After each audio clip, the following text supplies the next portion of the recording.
Hello and welcome back to NE Turbo. So I thought I'd do a bit of an introduction to the latest fleet member. Yes, another one. When you're sort of not looking for them, they sort of fall in your lap. Anyway, so this is to actually replace Freddie the MGF, who's now with Ryan, because basically I was struggling at 41, nearly 42 to wrap my legs around the steering wheel and not have aching legs after a short journey, and being so low my back. So I wanted something a bit more comfortable, because I've also taken Reg the TI off the road, so we can just do some bits to him and give him a bit of an actual some love and care he actually deserves for being the default go-to when everything's broken. So he's off the road for the moment, and this was to replace the Freddie the F and him for the moment. So if you followed my Instagram, you might see various pictures of him when I've got him. So this is about 2 weeks in now to pick him up. 2 weeks or a week, I lose track of time. So yeah, let's start with introductions. So as I have named him, this is Derek. This is a Rover R8. So this is the Honda era of Rovers when the sort of second generation started. So it started with the R3, then the R8, and then moved on to the latter platforms. So this one is a 1994 on an M plate, and as you can see down there, the slightly broken number plate, which I'm going to actually get a replacement of, has his original dealer on there, which is HWM, and we'll get into the history of this car in a little bit, into the mega mounds of history. But first of all, we'll just do a bit of a walk around and look at what he is. So this is the Rover R8. It's a 216 SLI specification, which is about mid-trim spec in these, but this one has got some very nice options on it. So this is the Honda D series engine. It's the 1.6 in this, and the single cam 16 valve. They did a D series that has a twin cam 16 valve, which was in some of this R8 shape GTI specs. They did a very rare sort of 3-door one. So that was in that, but this is a single cam 112 horsepower engine in it. We'll have a look under the bonnet and everything in a moment. But this particular one is mated to a 4-speed automatic gearbox as well, which was another option. So we'll just have a spin round. He's very clean, and one of the reasons I got him, unusually for any car of this era, no matter what brand it's from, it's unwelded and crucially doesn't need any welding. So bodywork wise, corrosion wise, he's very good.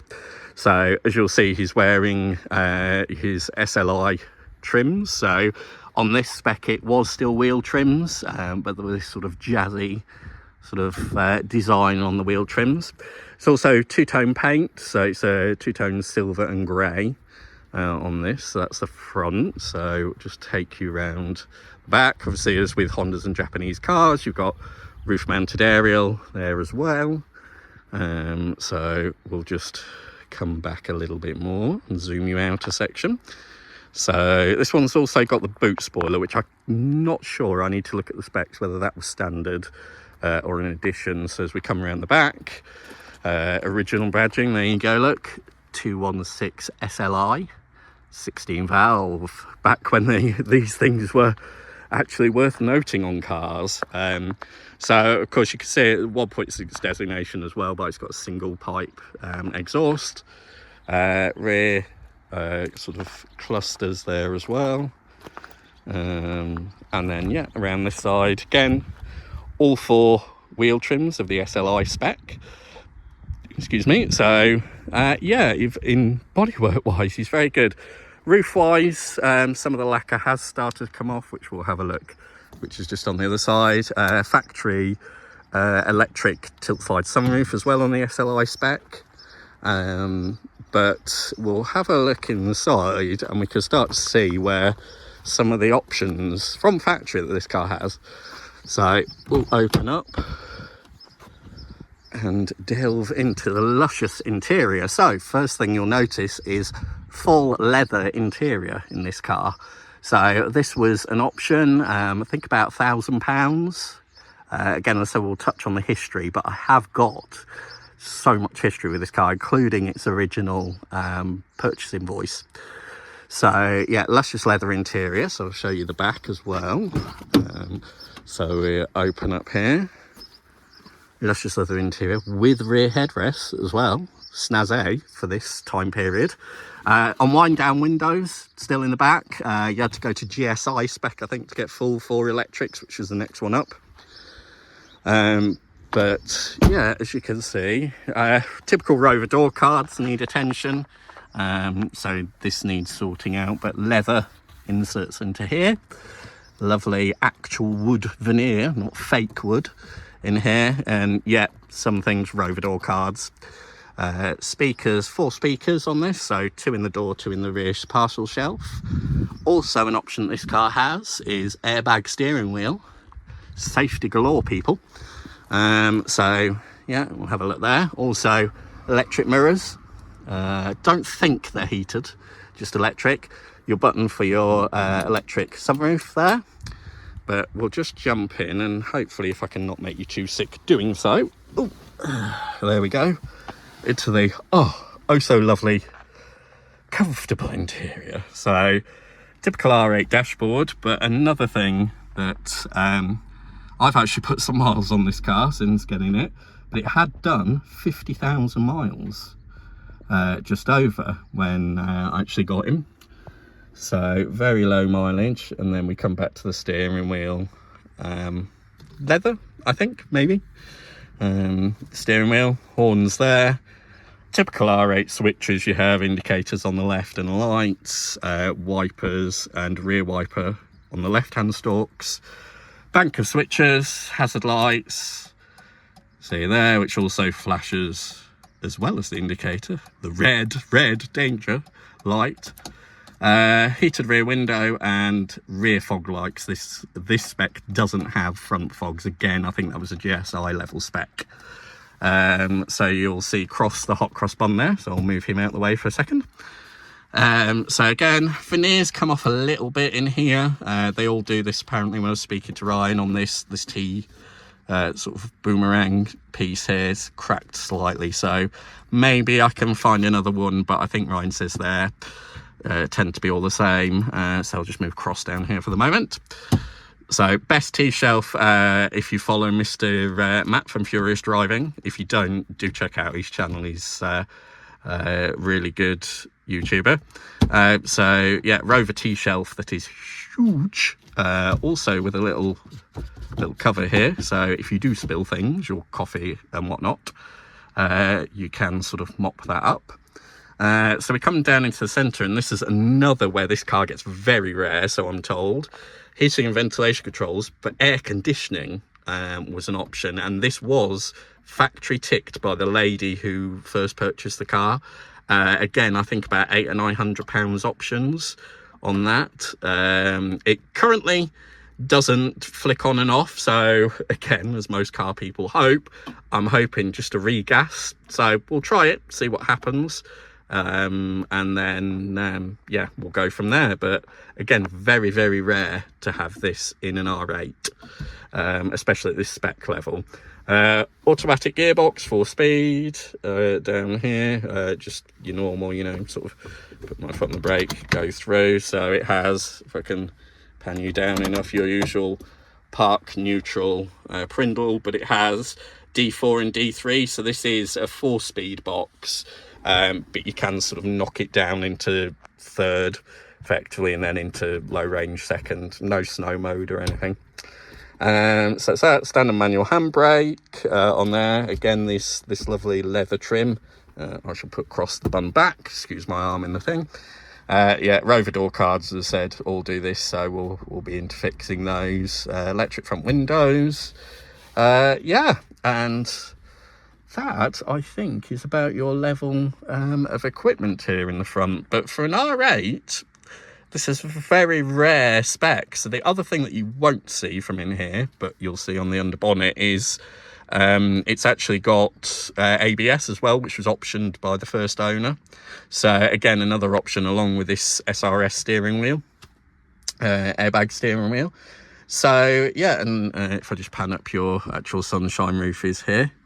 If we do look back, it has the usual Rover sagging headline, so we need to attend to that headlining even. And yeah, you've got usual sun visors, posh one on this side with a mirror but no light. So yeah, that's the inside of it, and oh, it is oh so comfortable. And with the auto box, it floats.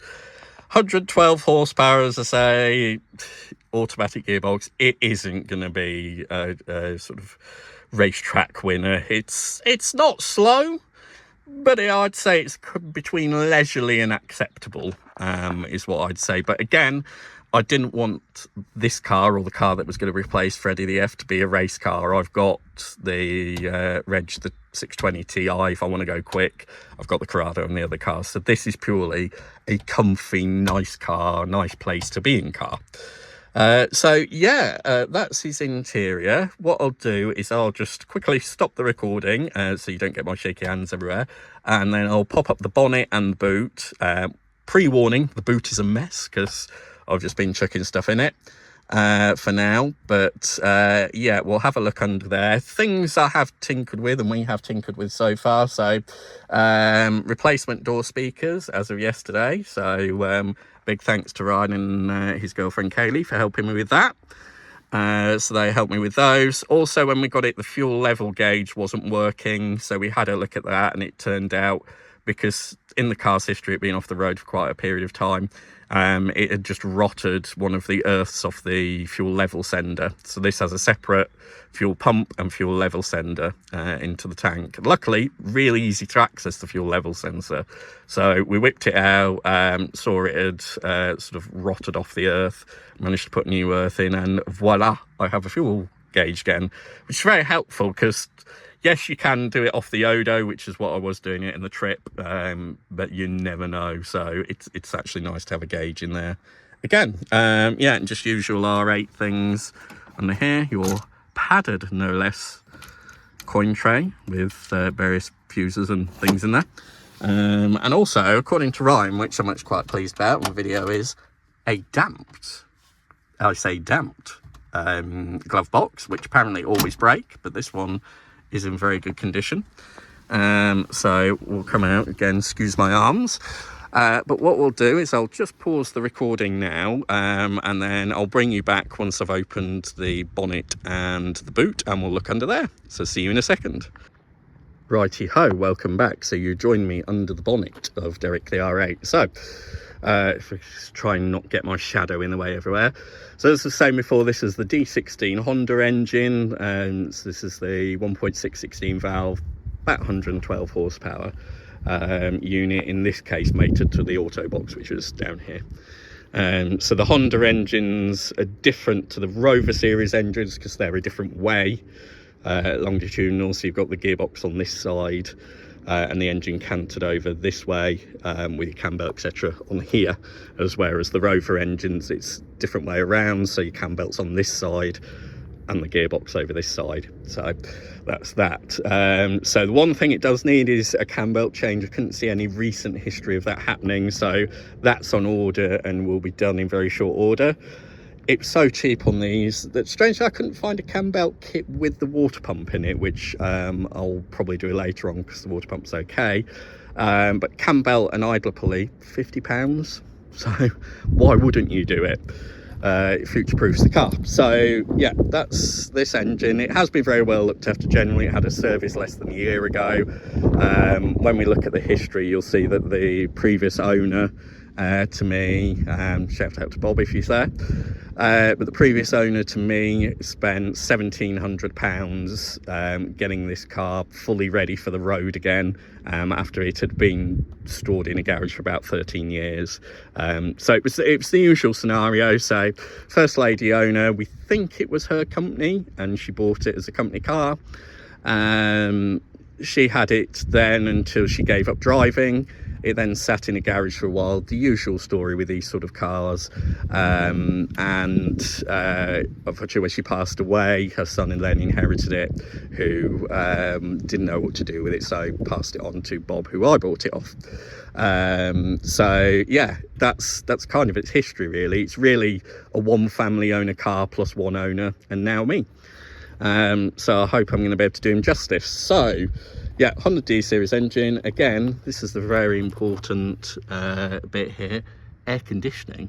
Again, very, very rare. And actually, looking at it, not so you'll be able to see from the shadows, but actually very, very good condition. So yeah, it's very rare. But yeah, typical Honda D series. Say this one's got ABS, so you'll see the ABS modulator and everything down here.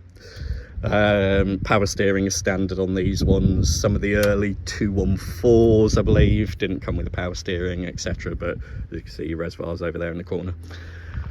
So yeah, but because it's SLI spec, obviously sort of grey front bumpers, but no fog lights in the front. So that's under the bonnet. So we'll now whiz around steadily so it don't make you sick, to the boot, which is, again, pre-warned, it's a mess. So here we are, big boot on the R8, which is the other thing I want it for, because as you may have noticed, other than the sort of cars that don't really come out all the time, we have a lot of saloons in the family, which are good. And a lot on the Rovers, the seats do fold on the saloons, like 600, but never as practical as a hatchback. So we wanted something that basically could fit a Christmas tree in. So yeah, again, apologies for the mess. Various owners manuals. So original Rover service manual. So this one Ryan's given me. This one I purchased off a lovely guy on Marketplace. Actual Rover, flip it over, service manuals that they had in the dealerships. It's got my toolbox and various things in here as well. So yeah, big boot space in here, and then your rear speakers are up on the parcel shelf there as well. Has got a few bits, so through being installed, etc. The trim has just come unstitched here, so we're hoping with a very strong needle we'll be able to pull this back together. But again, these are all things that could be doing. It does need, I have given it an external wash, but it does need a very good carpet hoovering and wet back out there. But seats and everything I've leather polished with that. But yeah, as you can see, generally this car is in really good condition. So as I say, it's never been welded, hasn't needed to be. So yeah, the paint issues, again, it's 90s lacquer. I've seen it happen on newer cars as well, to be fair, but the lacquer just degrades. So I'm going to look to see if I can do something with this just to get the roof a bit sort of better and back together in terms of that, and then obviously sort out the trim bits, and then, you know, it's just going to be a car I can use. And I think, you know, a very good car. You know, I think the wheels are actually, I think they're 14-inch. I haven't actually had a look, to be fair. Yeah, so it's on 175/65 R14s. So yes, it does roll, but as Mr. Seabrook from Hubnut will say, you know, body rolling isn't a problem as long as it's actually controlled, and it is very much on this car. Would I put alloys on it and put lower profile tyres on it? No, because one of the things I love about this car is the fact it is so comfortable in the potholed, atrocious roads in the UK. On bigger wheels, it just makes driving horrible. But this, I could drive down the same roads and it soaks them up, and the suspension is so supple. So yeah, it's definitely staying a standard. You know, I have other cars that have slightly lower profile tyres on things if I want to do handling. This will just sit and roll quite comfortably, but it still hangs on because it's a Honda base. So without going into too much history, these were based on the Honda Concerto. It's the same platform underneath, so it's fully independent suspension all round, etc. So they handle. They just, you know, it's got high profile tyres, it rolls, I don't care. So yeah, that's the outside of it. Like I say, I'll probably won't do an in-depth depth of the history, but if I remember, I'll take a couple of snapshots just to put in the video. But yeah, essentially I have a A4 folder full of everything, including its purchase invoice, which details the options that this had on it. And if I could try and do that without getting any details in, I'll put a snapshot of that in.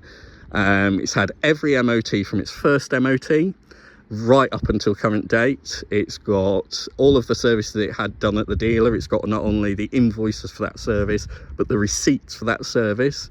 When it had batteries, it had invoices for the batteries.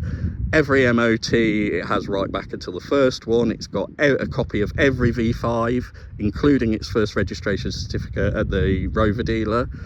I've got some great period pieces, like it's got the original Rover radio cassette in it. There's actually a cassette cleaner still in its original wrapping from, I'm guessing, 97, 98, somewhere around there. So that's in its history folder as well. I've got things, even when the lady who originally bought it, she was looking at different models. She was originally looking at a GTI, and then she decided to come down to this car and spec it up with things like the leather and the air conditioning. I've got her thoughts all down on a bit of paper of her crossing out various options. So one of the things she did look at doing was having alloy wheels on, and she obviously decided against that and to put one of the other options in. So maybe it was the ABS, maybe it was the airbag steering wheel, I don't know.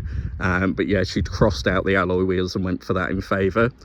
I've got a gorgeous bit of, on an old Christmas card, writing down the presets for her favourite radio stations. So this car has been truly loved. And the chap, Bob, I bought it off originally, was going to use it as an engine donor for something else, but he saw how good it was and said there was no way his conscience would let him do that. So he decided to move it on, and so yeah, I sort of fell on it, but I'm so glad that I've ended up with this, because I looked at other things. There was other cars I wanted to try, but this, yeah, it just sort of, it spoke to me. So hopefully I'm going to be bringing him to Festival Exceptional, possible Rustival. We're up to now 5 maybe. So possibly that. But yeah, you'll see him around. So thanks for watching. Do hit like and subscribe, and we'll see you all again soon. Bye for now.